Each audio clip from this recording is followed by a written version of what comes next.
เป็นบ้านนอนสบายดีจ้ะพี่น้องสบายดีทุกคนตอนนี้อยู่บ้านอำมาลาอยู่นะอยู่ตู่กินข้าวแล้วก็สิมือบอกไปว่ากินข้าวแล้วจะสิมือยังอะไรยังเคยไปกินยังไปเก็บมักถั่วก่อนจ้ะพวกเธอกินแล้วมันมักมีพักมักถั่วแล้วก็งามที่เอี่ยวทีวีซีโอเคฝนก็เริ่มซึมแดดออกมาแล้วแดดก็คือบ่แดดพี่น้องจ้านี่จ้าเก็บถั่วมากินกันเด้อตะคอนบ่คอยเก็บกินป้าตัวดีงามๆโอ้ยอ้อยบัดขึ้นแล้วงามๆเลยอ้อยฟันดีก็ได้FCส่งมาให้มาล่านี่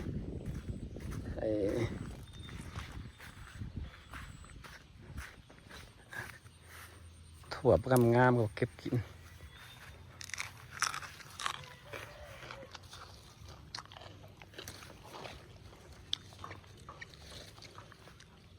กรอบของถั่วพี่น้องหักเลยถั่วฝักงามไปกินไว้ครั้งแรกก็สิมือพี่น้องหามุงเย็นนั่นแหละส่วน FC กับคุณเมื่อเพื่อนอำมาลาเลย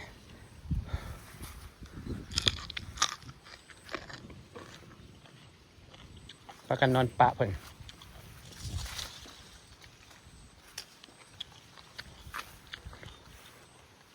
เปลี่ยนบนนอนเพิ่นเลยนอนมารับ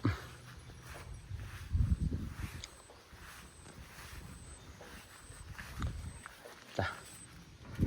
เรือนหลังนี้ใกล้จะแล้วจะขึ้นแล้ว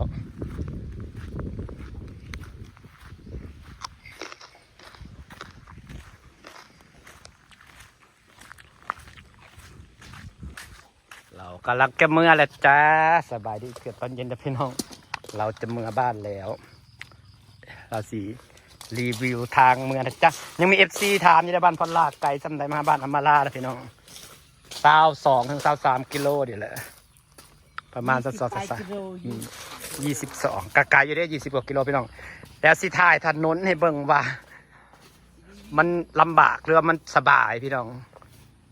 คิดนะว่าอยู่กันเจ้าของยังใส่เกือบบุตรดิเลยคอยก็ใส่เกือบบุตรตลอดถนนมันเละครับเดี๋ยวจะเป็นมื่ออื่นจะพอกกันเด้อเพื่อจะไปบ้าน74นัดกันจะไปเอาม่วงมากินพี่น้องม่วงสุกเนาะงามม่วงมันนะเฮ้ยอ้อยสะพงามเลยงามฟันมาแต่ไทยไปพี่น้องงาม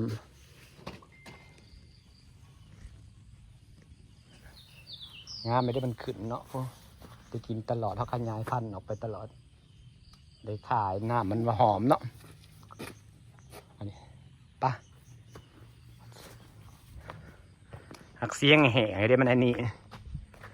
มันจะแต่ว่าแมลงถ้าเบิ่งแมลงมันสิมาอีกป่ะหักยามคืนมาเลยแห้งสมือฝนนะพี่น้อง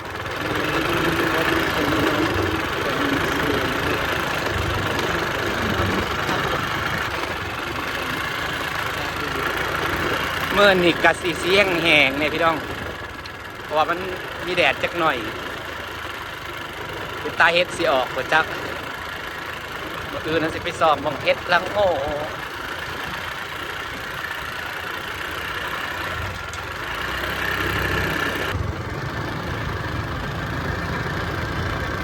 ทุ่งนาพี่น้องพาเบิ่งบรรยากาศทุ่งนานะจ๊ะทางเมื่อก็ประมาณนี้แหละจ้ะถามว่าย่านบอกพี่น้องมันเที่ยวสู่มือจนชินเที่ยวแบบว่าเที่ยวสู่มือเลยมันจนชินแต่จนมีก็มันเป็นว่านาทีเที่ยวต้องเที่ยวอยู่แล้วนะเที่ยวแบบว่ามาถ่ายคลิปมาหาเงินมามันก็เลยเป็นชินเลยบอกว่าพี่ในหัวว่าต้องย่านผีต้องย่านอย่างนี้หักเรื่องย่านผีน่ะคนล่าเป็นคนที่บ่ย่านผีแต่ใดมาแล้วเป็นคนบ่ย่านพี่หักขันใจย่านขย่านแบบโจรย่านหยังนะพี่น้องย่านโจรย่านบรรยากาศตรงนาเนี่ยเขียวยามแรงพี่น้องครับขนาด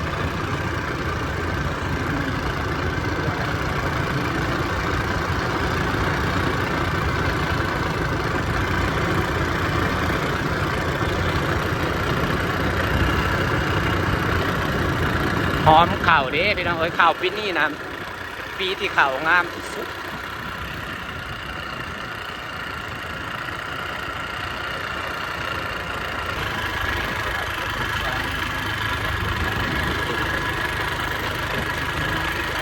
ขับรถไปคนเดียวกับสิลองเพลงเพลินๆดูนะ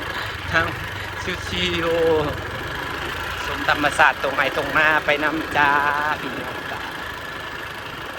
มาดูธรรมศาสตร์ริมทางวิวเก่าๆคือบรรยากาศเก่าๆเอาเป็นไทยคือสี่ย้อนอดีตไปหลายปีเนาะวันเดี๋ยวนี้มันก็มีแต่ถนนคอนกรีตเรื่องอะไรก็ได้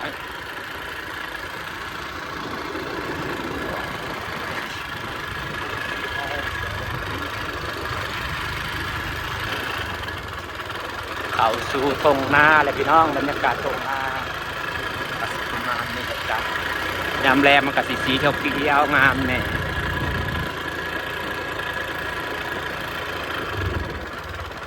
ตรงหน้าสองฝั่งเดี๋ยวหักเนาะมีตรงหน้าสองฝั่งเขาข้าเจ้าดอกงามพี่น้อง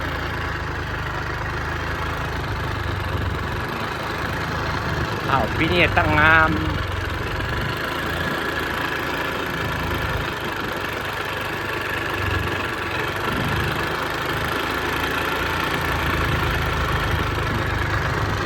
งามเลย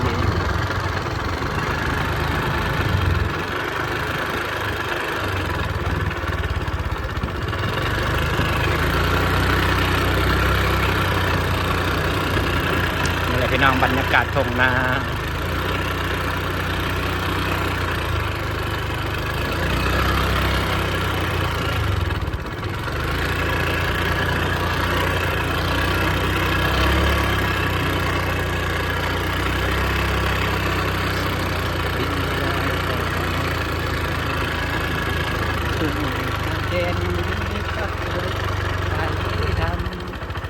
อันนี้เราต้องค่อยๆไปนะจ๊ะบรรยากาศทงนาบ้านเฮาพี่น้อง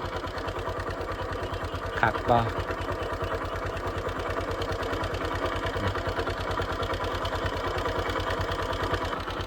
พี่น้องบนทางกระสีประมาณนี้นะครับบรรยากาศทงนา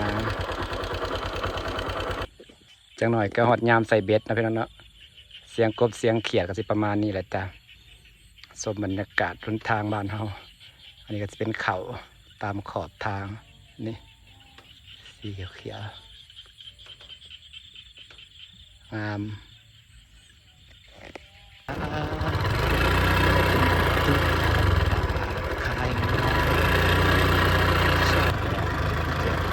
เป็นปีที่เขาหน้าหวานงามแห้งในความหนาความงาม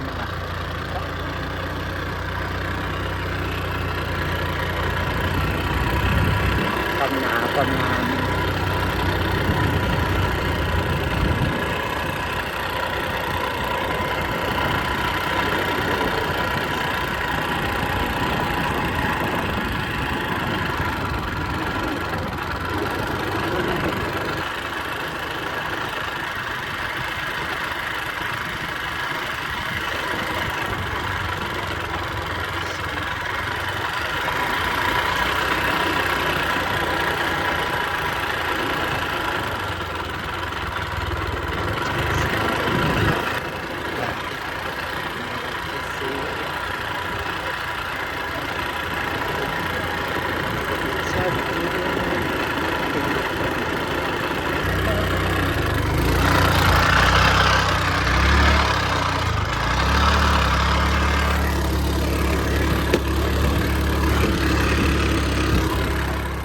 บ้านข่อยสิประมาณนี้เด้อพี่น้องตอนนี้กำลังสิเข้าหมู่บ้านเบาอ้อยพี่น้องกะฮอดบ้านเบาอ้อยแล้วบ้านเบาอ้อยไปก็สิเป็นคอนกรีตพี่น้องก็สิเป็นแบบว่าก็สิสะดวกสบายแน่ก็สิบ่ยากคือตัวนี้อันนี้ต้องคอยไต่ไปไต่หน้าตรงนี้ค่อยๆครับพี่น้องตรงนี้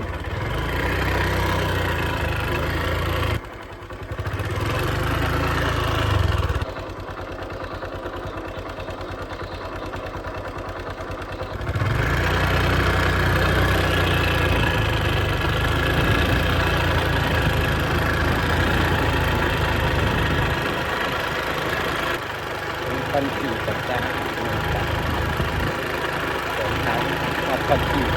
เลยพอตันดอกอ่อนนั่นเองเป็นความดีของบ้านพันลาถึงบ้านเราแล้ว ถึงคลองไส้ไก่แล้วถึงสีเขียวไปเนาะต้นไม้สีเขียวเขียวประลำประลือ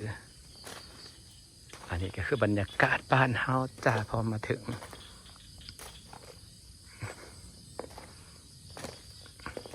ปลูกต้นไม้ไปทีละนิดตกแต่งให้มันสวยงามพี่น้องนี่จ้ะเห็ดเติมทีละนิดทีละอย่างให้เป็นวิวงามๆพอได้แยงพอได้เบิ้งนี่จ้าต้นไม้กระปุกแต่ต้นนี้น้อยเอาหากได้น้ำแท่น้ำว่าพี่น้องมันฝนก็ดอกกระเดียพอย่านแต่ต้นสนคอยระบวมตายจังนั้นก็จะได้ตัดหญ้าให้มันเขียวเขาหากันเลยพี่น้องมันหญ้าลายเลยบรรยากาศต้นทุเรียนคอยลื้อเอาผ่าออกมากำลังงามใหญ่เลยแม่เนาะส่วนอันนี้ก็ปลายมันขึ้นสูงขึ้นแล้วก็เสร็จเป็นรังเศษข้างให้มัน